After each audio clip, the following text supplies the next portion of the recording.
Hello students, आज हम class 6 का चैप्टर 4 करने जा रहे हैं जिसका नाम है मैप यानी कि मानचित्र। देखो, मैप के बारे में भी आप सबने सुना है और ग्लोब के बारे में भी सुना है। तो देखो, ग्लोब तो हमारी लाइफ में बहुत इंपॉर्टेंट है ही, लेकिन ग्लोब का जो है कि जैसे कि हमें अगर पूरी अर्थ के बारे में जानना है, ठीक है, कहाँ पर कौन सी कंट्री है, ठीक है, तो ग्लोब हमारे लिए यूज़फुल है। लेकिन अगर हमें अपनी अर्थ के किसी एक पार्ट के बारे में ही जानना हो तो जो ग्लोब है ना वो हमारे लिए यूज़फुल नहीं है। तो उन केसेस में हम क्या करते हैं, हम मैप का यूज़ करते हैं।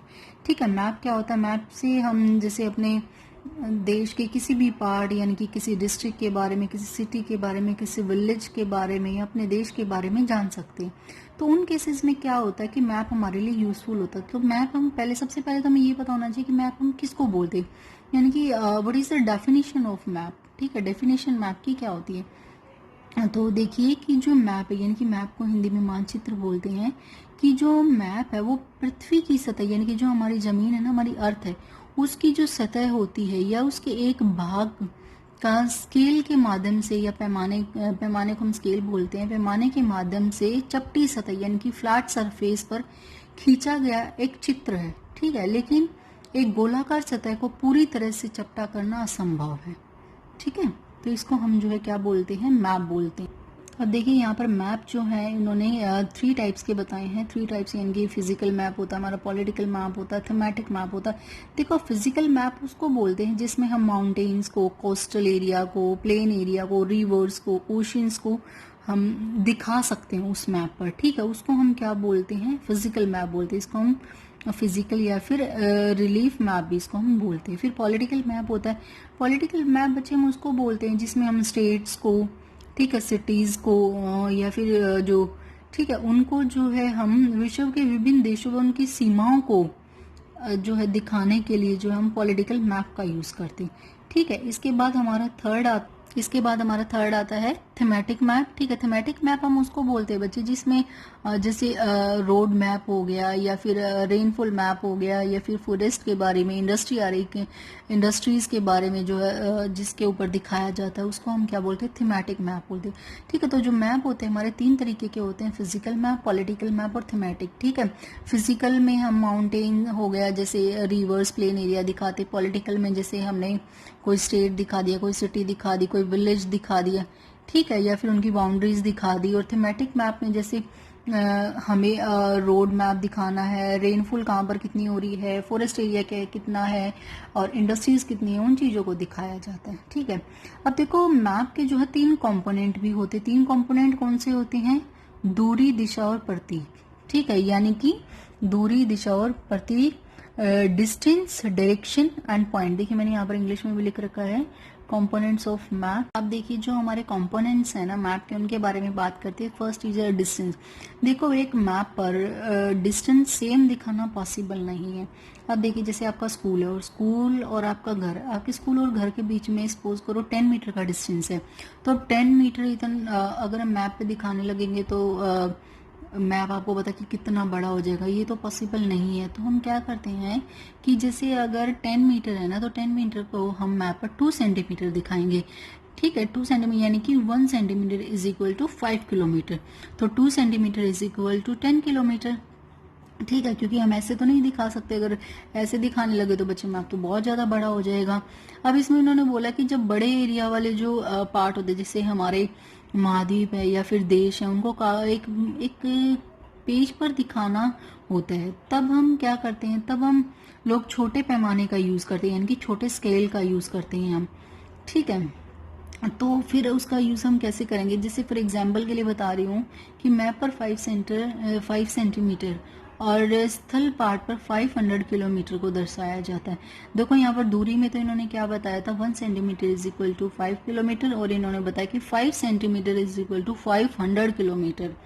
ठीक है, इसको हम जो है छोटे पैमाने वाला मानचित्र कहते हैं। ठीक है, अब जब एक छोटे एरिया वाले भाग जैसे आपके गांव या शहर को कागज पर दिखाना है तो हम बड़े पैमाने का यूज करते हैं।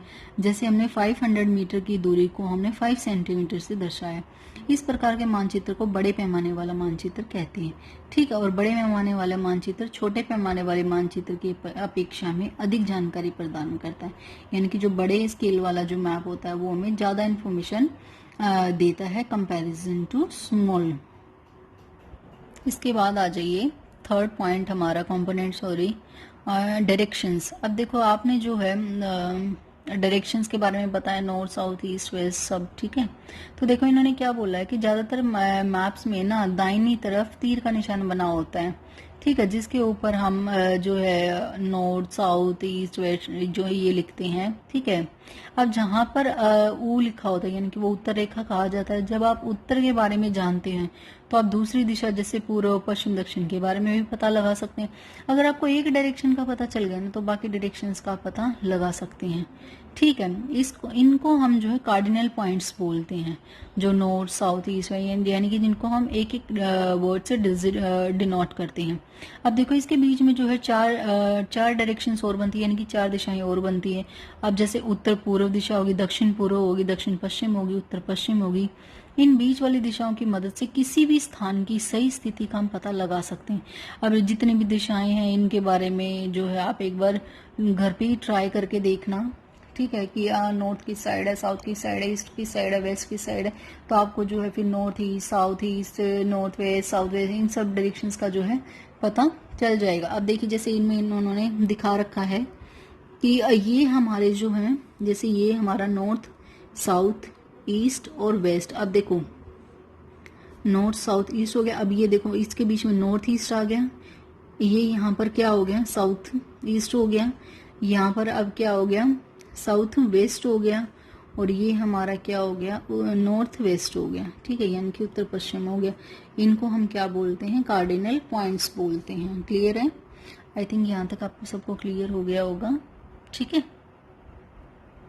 ये देखिए इसके बाद अब इसमें एक पॉइंट और आ जाता है कि दिक सूचक। अब देखो दिक सूचक क्या होता है कि दिक सूचक से ना हम डायरेक्शंस का पता लगाते हैं, और इसकी जो सुई होती है ना वो नॉर्थ साउथ में होती है।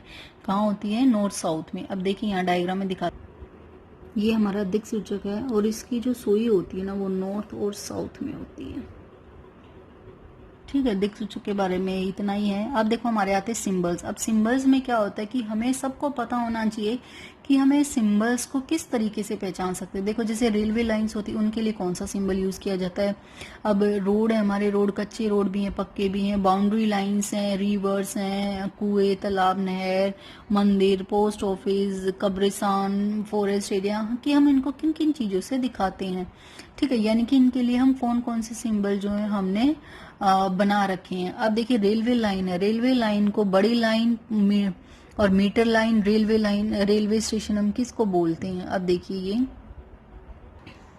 देखिए इसमें रेलवे लाइन, यानी कि रेलवे लाइन में बड़ी लाइन को हम जो है इस सिंबल से दिखाते हैं, ठीक है। मीटर वाली लाइन को ऐसे और रेलवे स्टेशन वाली लाइन को हम ऐसे दिखाते।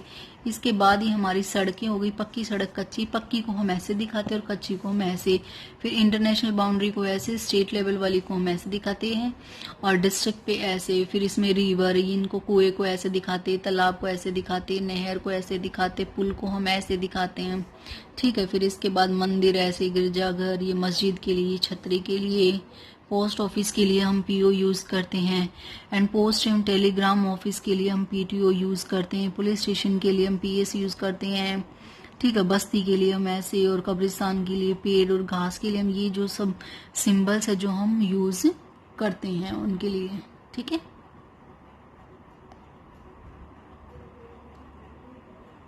आई थिंक सबको क्लियर हो गया होगा ये। अब देखिए इसमें एक डायग्राम बना रखा है, इसमें ना सारे सिंबल्स इन्होंने यूज कर रखे हैं। देखिए ये सब सारे सिंबल्स इन्होंने जो है इसमें यूज कर रखे हैं, ठीक है।